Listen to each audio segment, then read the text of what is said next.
આ ચાલી રહેલું ઇલીગલી ખનન ગવર્મેન્ટ બી કોઈ ધ્યાન આપતું નથી. ગવર્મેન્ટને ગમે એટલી વાર કમ્પ્લેન કરીએ છીએ.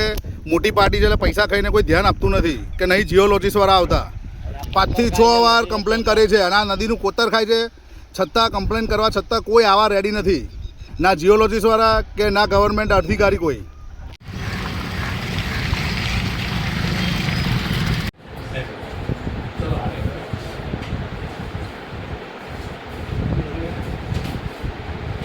ચારણ નીતેશ રાજુભાઈ છે. હું ઉદલપુર ગ્રામ પંચાયત સરપંચ છું. અમારા જાનીપુરામાં વારંવાર ઘણા જ મોટા બ્લાસ્ટિંગ થતા હોય છે અને બ્લાસ્ટિંગના લીધે ઘણી બધી પરેશાની થાય છે. જેવી કે અમારી બાજુમાં સ્કૂલ આવેલી છે, રહેણાંક વિસ્તારો આવેલા છે, પાણીની ટાંકી આવેલી છે. તો આના લીધે ઘણી બધી ડેમેજ થાય છે અને ઉપર મકાનની ઉપરથી પોપડા પડવાથી ઘણો બધો મોટો ભય રહે છે. એના લીધે અમે આવેદનપત્ર મામલતદારશ્રીને આપ્યું છે. તો આ તાત્કાલિક ધોરણે આ બ્લાસ્ટિંગ બંધ કરવા અમારી માંગ